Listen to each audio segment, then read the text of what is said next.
Hello, fellow RoboCapitals. Hope you're well. So, the leading economic indicators have come out, and unfortunately, it doesn't look good. Let's go over there and see what they're saying. And then they actually can quantify on their using their index, I guess you'd call it, what the recession risk is. And as you can imagine, it got a lot worse. So let's go over and check that out. And then what I want to do is talk about how the government's solution to this could be MMT. And this is where it gets dangerous, like properly dangerous. And what they're doing right now, and this just came out today, is they're talking about merging the Federal Reserve and the Treasury, at least in terms of the head of the Federal Reserve and the Treasury being Scott Bessent. And what's crazy is I have been talking about this. I haven't talked about it in the last month, but when the Trump was coming out and talking about firing Powell and replacing him with someone, I'm like, yeah, it's just why not just replace him with Scott Bessent? He's obviously a yes man. And then what you're doing is you're effectively combining the Fed and the Treasury. And I was talking about this like a month ago. And sure enough, today we start seeing the headlines. All right, let's go over to the let's see, we've got the screen share. Yes, we do. This is the conference board. And I know a lot of people don't like the University of Michigan survey because they say, oh, it's skewed Democrat and it's all political and blah, blah, blah. And I get that. I still like looking at the University of Michigan survey. And the reason is because you can see the trend with the Republicans. So let's just assume for a moment the Democrats think that the unemployment rate is going to be 8%. And then the Republicans believe it's going to be 3% or 4%, something like that.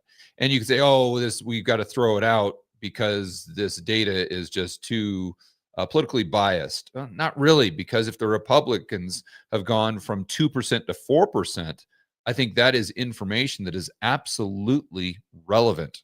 And that's what we've seen in that survey. But let's focus on what we've got just more recently, and that's the Conference Board Leading Economic Index, the LEI, for the U.S. declines in August. I'm sure you guys probably guessed that from the title of this video and what I said at the beginning. So this was updated yesterday. Using and I'm going to go ahead and read right off the page here. Using the composite indexes, the LEI provides an early, hence leading indicator, of significant turning points in the business cycle and where the economy is heading in the near term. The coincident economic index provides an indication of the current state of the economy. Okay, so that's current versus what we're likely to see in the future. And now the one component here that I think it makes it a little fuzzy is they include the stock market. So you could have the economy just getting destroyed, but if the stock market's like at all-time highs, the leading the LEI won't be as bad as it really should be if it's just trying to determine what the state of the economy is or where the economy is heading. So I mean, I get it. I totally understand why they have the stock market in there, but I think it should somehow maybe be weighted. Maybe it is. I don't know. Let's keep reading. So this is according to I'm assuming they're economists. In August, the U.S. LEI registered its largest monthly decline since April, and that was, remember, retardation day, so that would have been significant, signaling more headwinds ahead. Among its components, only stock prices and the leading credit index support the LEI. So we're going to go through kind of their line items that they use to come to this calculation. But you can see the only ones that were positive were the stock market and leading credit index. I wonder what that is. Let's keep going here. Meanwhile, the contribution of the yield spread turned slightly negative, and everything else was in the dumps. That's a technical term. Besides persistently weak manufacturing new orders and consumer expectations indicators, labor market developments also weighed on the index. No surprise there, looking at the non-farm payrolls and all the revisions that we have seen over the past month. Overall, the LEI suggests economic activity will continue to slow. Major driver of the slowdown has been higher tariffs, which already trimmed growth. Yeah, I mean, I don't think it's regarding the tariffs. We have to ask ourselves who is paying for these things, because the Donald Trump always likes to brag how they're making $30 billion a month or something like that, bringing in to the Treasury's coffers. And they insinuate or they imply this is coming directly from China or the Malaysian manufacturers. It's not. It's not. And I'm not just saying that just to be controversial. You just look at the import prices and the proof's in the pudding. It's right there. If the foreigners were eating these tariffs, then you would see the import prices go down, because those import prices don't include the additional tax. So then you look at the CPI and you're like, yeah, I don't know. It's not really, I don't think that 30 billion is coming from the American consumer. Maybe a little bit, but it doesn't explain the degree to which, or it wouldn't explain the increase in prices that are applicable to tariffs wouldn't explain the amount they're receiving in tariffs. I guess that's the best way to say it. So who is eating the majority of those costs? That would be U.S. importers. So it's U.S. companies who are importing those goods. And let's say they had a 20% margin. Well, now they got a 10% margin.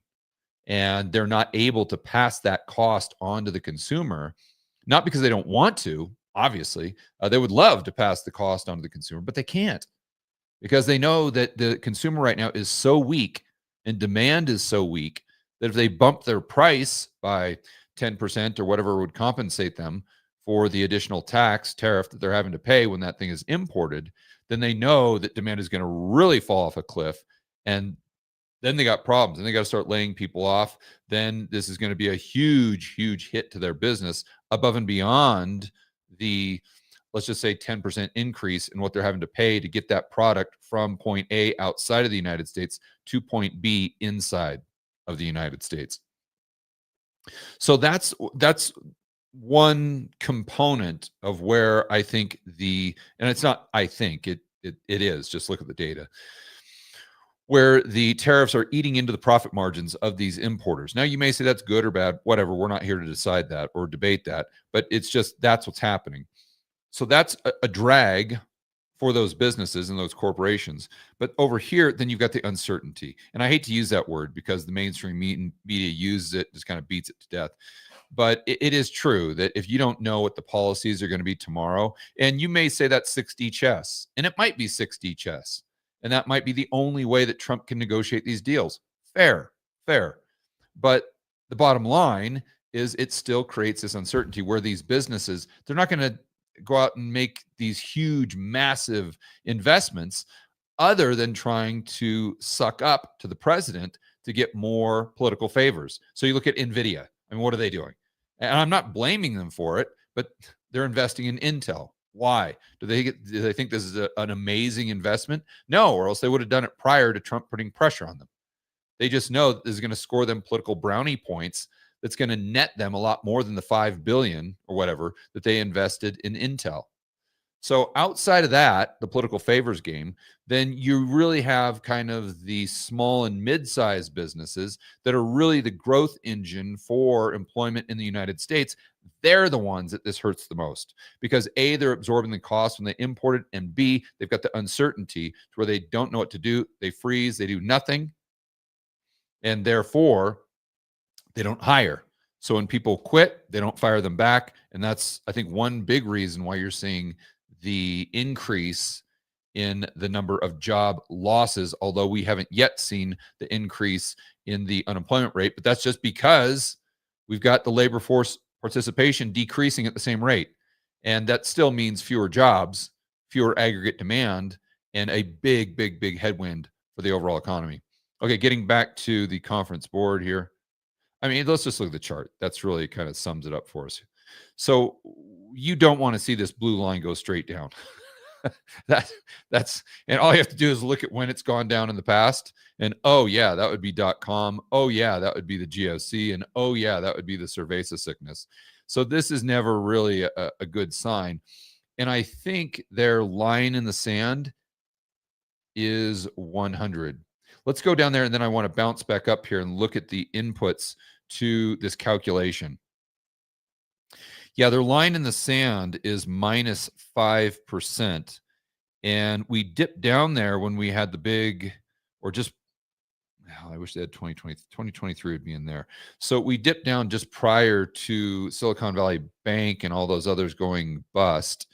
And that probably led to this bottoming out, or at least going down. And then we kind of came back up.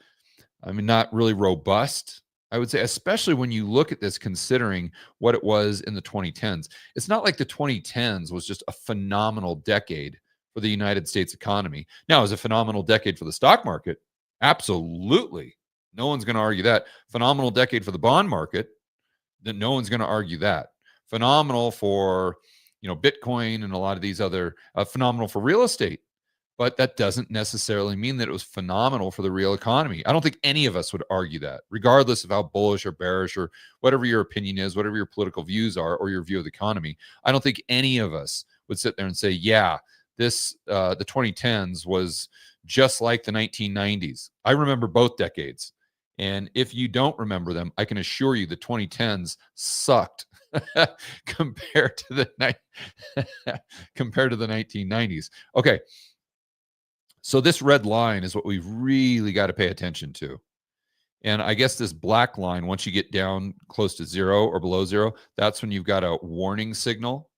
And then once you get below this red line, or once you see this red line, that's when you've got the outright recession signal, which, I mean, to be fair, well, I guess there's two ways to look at this, right? Because the last time it flashed a recession signal, did we have an official recession? No, we did not. But did we have 2 consecutive quarters of negative GDP? Yes, we did. So I guess there's something there for both views. Either you have the view that this is a nothing burger and it didn't accurately project or predict what was happening in 2022, or you take the other side of that and say, well, yeah, it actually did, because we did have 2 quarters of negative GDP, 2 consecutive quarters of negative GDP. Now let's go back to this chart. Now I want to zoom in here.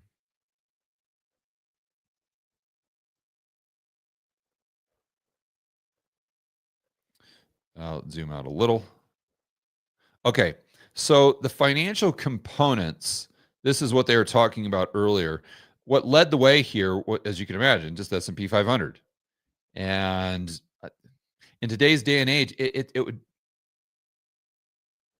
Well, I made the argument earlier, and I think it's valid and worth restating, that I don't know that you could, in a model that is supposed to represent the underlying economy and how well or how poorly it's doing, I don't know that you can include the S&P 500.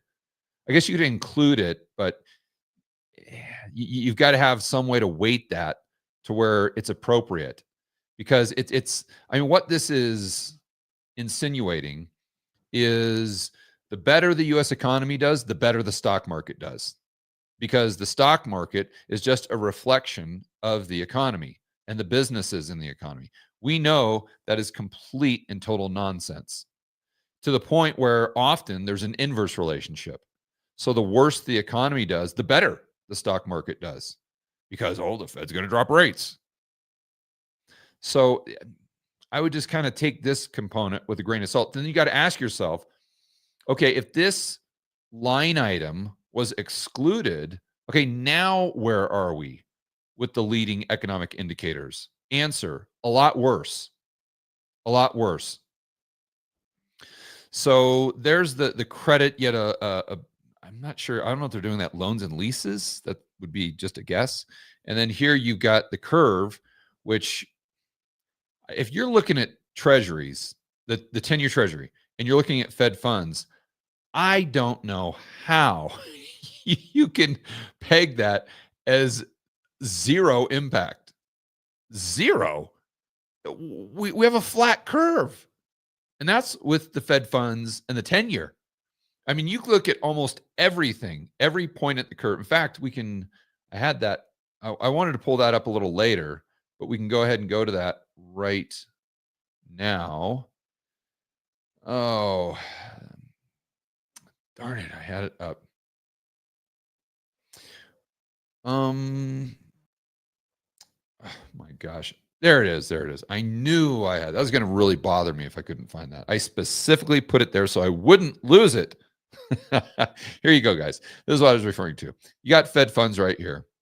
And actually, this that's old. Why is this not refreshing? Okay. This is still not refreshing. Oh, come on here. Why do I have to do this? Obviously, I want the most recent data. Like, what are we doing here? No, I want 918. Okay, there we go. So this is the bottom of the Fed's range. Remember, there's a 25 basis point range between 4% and 4.25. So the bottom of their range is 4%. I don't know exactly where they are. They were at 4.33. I'm guessing they're maybe 4.1, something like that. So I have about 10 basis points between maybe RRP and where interest on reserves is. So, but let's just say it's right around 4.1, and we look where the 10-year treasury is trading. Okay, 4.1. So you've got all from the 3-month, basically from the 3-month to the 7-year, it's inverted. It's inverted based on Fed funds.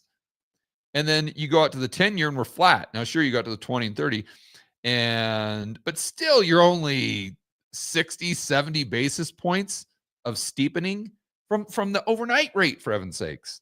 This is a very, very, very bearish yield curve. And when you look at it in terms of the economy, look at this. The 3 years trading at 3.55. But even if you're just looking at the 10-year and Fed funds being almost completely flat, I don't know how that's not a negative. I mean, I guess it's a negative 0.01. I don't know. I if I was doing this, I would weight that in a much, much different way. Okay, so now let's get on to the non-financial components. So the worst was this, just the month over month here. The worst was consumer expectations for business conditions, and that was a negative 0.19. And then we go down to ISM, negative 0.08. Building permits, we talked about that yesterday, negative 0.11. Average weekly hours in manufacturing is 0.12. And you had a couple positives, barely positive, and that was the manufacturers' new orders, capital goods excluding aircraft, and then new orders, consumer goods, and materials. Okay. And then average weekly initial claims, unemployment service, that clocked in at a negative 0.06. And I don't think that's the nominal number, but that's the way they weighted it in their calculation, in their model. So this is how they're getting to basically this chart. And that's how they're getting to this 9 -5, and all those things kind of lumped together, and it spits out of the sausage machine, and you get a number that's -5, or historically very close to, if not in recession territory. So now what's the government going to do? I mean, that's the trillion-dollar question. And if we go into a recession. So I think the majority of the people on this live stream would peg it as a pretty strong probability that we, at least, even if we don't go into recession, we have a further economic slowdown, let's say. Because again, there are no certainties, there are only probabilities. But I think that's probably most people's base case that would be watching this video. So then you have to ask yourself, what does the government do? And there's so much talk about the debt, the deficits, the debt, the deficits, the debt, the deficits. In fact, even today, or just nonstop on social media and in the mainstream media, you hear about yield curve control. Well, when are they going to do yield curve control? Yield curve control, yield curve control. Well, I'm sure you guys have heard this ad nauseum. Yield curve control, YCC. What's crazy to me is that they're talking about yield curve control at a time when the yield curve is flat. Like, has anyone ever thought about that? Like, the reason you would need yield curve control is if the curve was too steep. But yet we're somehow talking about the curve being too steep or being too steep in the very near future when it's literally flat. Or, looking at the 10-year, or when you look at the middle of the curve, it's massively inverted based on Fed funds. But anyway, we'll save that for a topic of a completely separate video. But what is a quote unquote solution if you were really, really worried about the debt? Because Bessent, I mean, he's obviously, that's using his framework. I don't agree with his framework, but using his framework, this is a big, big problem. You hear Musk talk about it all the time. You hear Trump talk about it all the time. It's all, we got to get the debt down, the debt down, the debt down. Well, what does the debt represent? It's simply, and why do they say that? It's not because they're opposed to government spending. Musk might be, but the others aren't. It's because they see this as the debt representing the supply of treasuries. And in their view, at a certain point, there's way too many treasuries for the amount of demand. And therefore, interest rates go up, and that causes big, big problems. So it's really about the supply of treasuries. So what would be one way to reduce the supply of treasuries? Don't issue them. Don't issue any more treasuries. So now I'm sure a lot of you say, well, George, okay, hardy, har. How does that make sense? Because if we're running these big deficits, by definition, we have to issue treasuries, right? Or we have to raise taxes. But if we do have a deficit, you got to sell treasuries, create more supply, and you've got to roll over the treasuries that are maturing. You got to do all these things. Okay, but let's think about what happens if you merge the Fed with the Treasury. So if you merge the Fed with the Treasury, you no longer have to issue treasuries themselves. You don't have to issue debt. Why? Because you can just go ahead and pay that directly from the Fed's balance sheet. So often when the Fed does QE, it really doesn't impact M2 money supply. I mean, you guys know that. You know that just from looking at the 2010s. If they're buying, let's say, an asset from a bank, it is literally an asset swap. It doesn't impact M2 money supply or the amount of currency units chasing goods and services. Now you can say, well, the banks are buying and then flipping the treasury to the Fed or something like that. And that's a good argument. That's very mechanical, but that implies that the banks aren't going to buy to begin with. And the only reason they're buying is to flip to the Fed. And I don't know, that's a sticky conversation, let's say, but one worth having. But just to keep it super simple right now, if the Fed, if this is the only action that there's buying a treasury off the balance sheet of JP Morgan, that does not impact the number of currency units chasing goods and services. Does not impact M2 money supply. It's not money printing. It's nothing. So then you have to say, all right, well, what happens if the Fed buys an asset from a non-bank entity? Now all of a sudden we're increasing the money supply. We are increasing M2 was my point. Okay. So if you merge the Treasury and the Fed, then what happens is the Treasury can just go ahead and pay the bills through the Fed's balance sheet. How do they do that? Well, it's actually quite simple. The Fed just deposits more bank reserves in the TGA, the Treasury General Account, and then the Treasury General Account sends out the check. And then the offsetting asset is the bank reserve that goes from the TGA onto the balance sheet of, let's just say, Wells Fargo. And then the liability was the check that just went out to Stimmy Bob.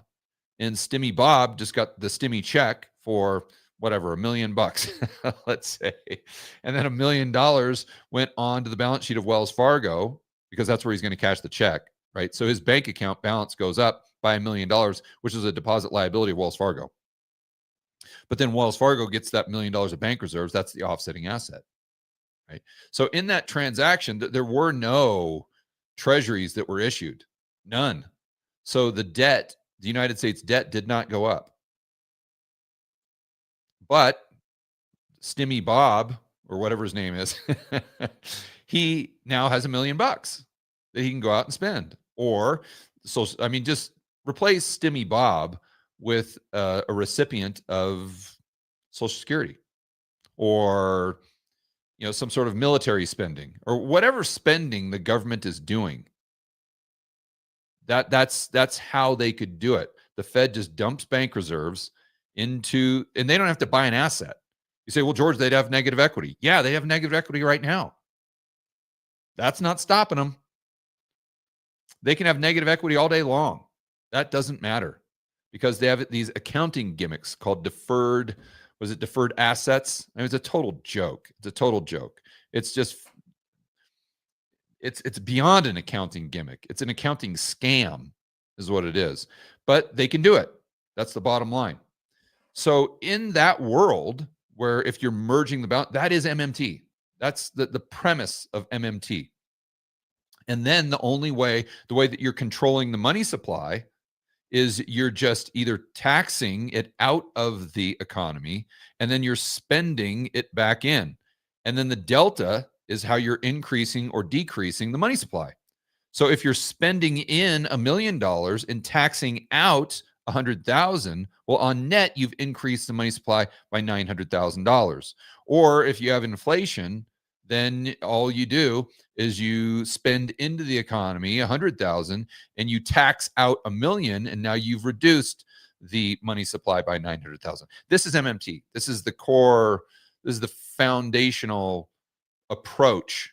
This is kind of the building blocks for their policy suggestions or their policy proposals, let's say. And you got to give them credit, because mechanically, does that work? Yes, absolutely does. Absolutely. They actually do get the mechanics right. They completely ignore the banking system. There's a whole other topic. But as far as just the mechanics of the Treasury's balance sheet and the Fed's balance sheet, yeah. I mean, the smart guys like Mosler, they get it right. Absolutely. I think Kelton gets that right. I haven't heard like a high level tier person that doesn't understand the mechanics of the Fed's balance sheet and the Treasury's balance sheet. From there, they completely derail, but they get that right. So anyway, now let's go over to the headline of the day here. And here you go. Josh, did you see this? Yep. It's just today. Steve Bannon floats the idea of Bessent running both the Treasury and the Fed.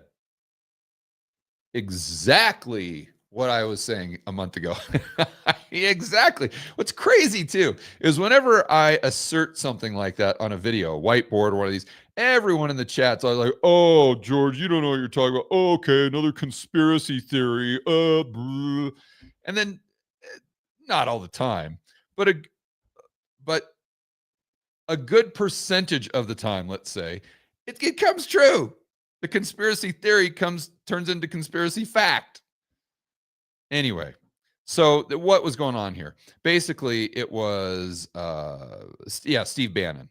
He floated the idea of, and look, if you've got the same, you have to ask yourself, if you've got the same guy running the Treasury and the Fed, what's the difference between, why is there, like, you've got two balance sheets, right? The Treasury and the Federal Reserve's balance sheet.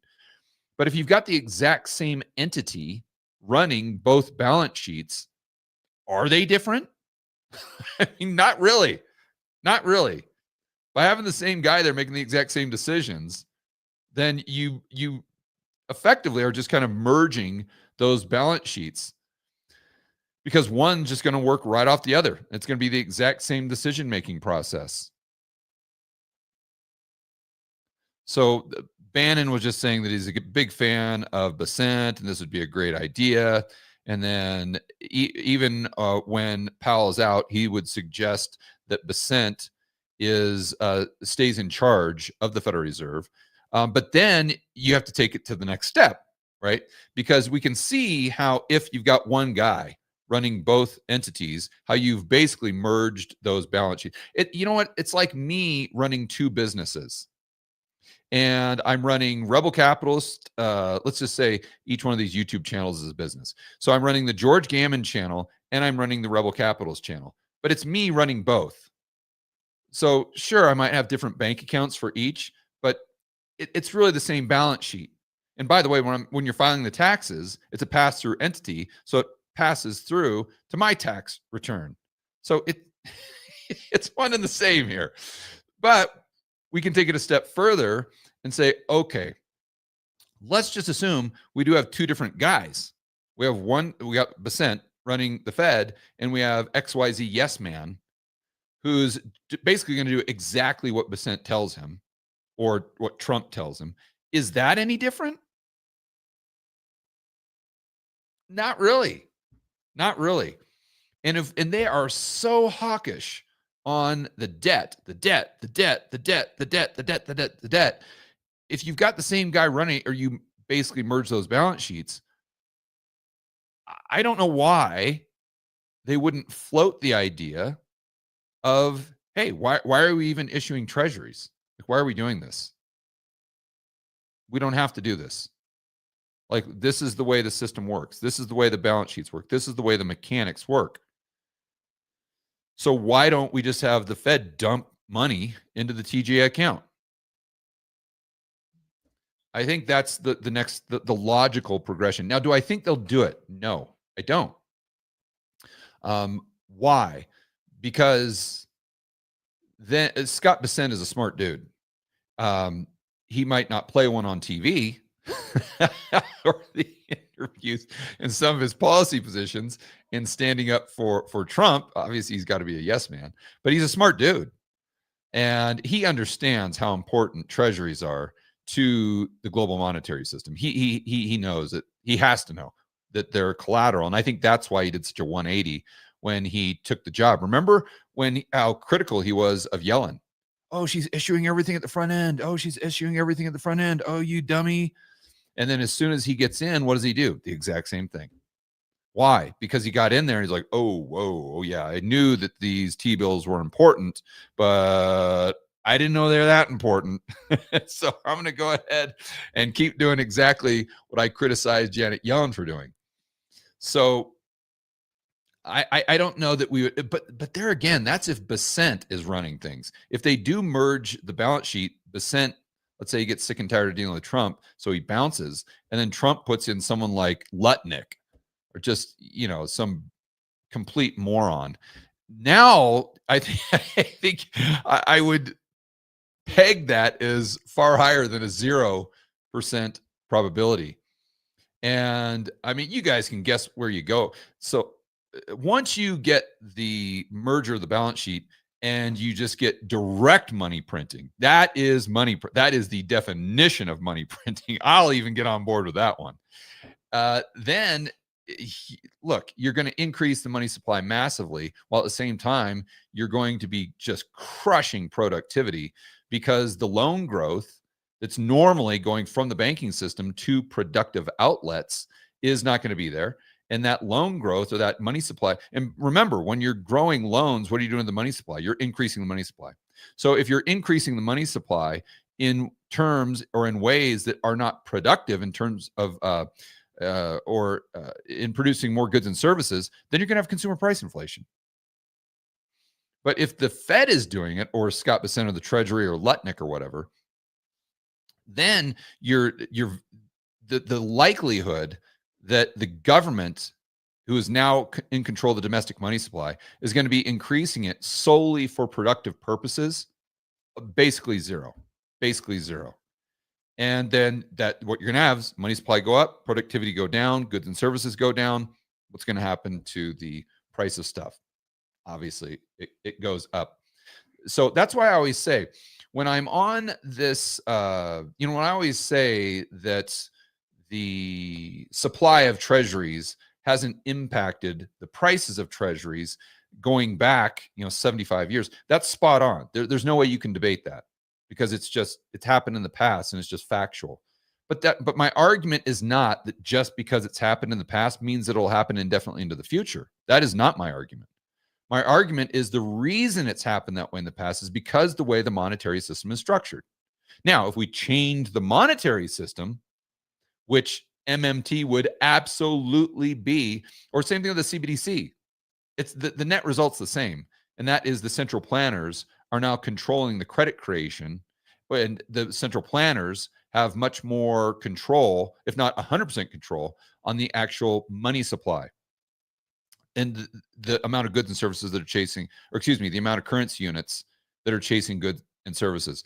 So if you get that shift, that fundamental shift and change in the way the monetary system works, going from a quasi decentralized approach with the banking system to a approach with the federal government that has no incentive to create money supply for productive purposes. In fact, an inverse incentive, then it's all bets are off.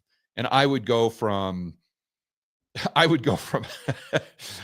completely change my position on a lot, or my base case on a lot of views, the dollar, interest rates. I would do a complete 180.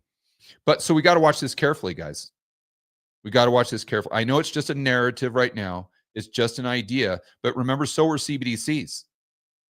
For those of you who have watched the George Gammon channel for a long time, going back to 2019 when we started, you remember that I was talking about CBDCs back then. I was doing videos, and I remember everybody in the comments was telling me that, oh, conspiracy theorists, oh, this is never going to happen. Oh, conspiracy theory. Okay, Alex Jones. Okay, tinfoil hatter. That's what, go back and look at the comments from those videos. That's what you'll see. And then sure enough, 2022, 2023, oh yeah, now all the central banks, like, yeah, it's central bank digital currency. Sounds great. We're working on one ourselves. Possibly, this merging of the balance sheets, or the merging of the people in charge of the balance sheets, is going to be like that CBDC, where it sounds crazy now, but in 2 years, that's what everyone's talking about. Hopefully I'm wrong. All right, guys, enjoy the rest of your afternoon. As always, make sure you're standing up for freedom, liberty, free market capitalism. We'll see you in the next video.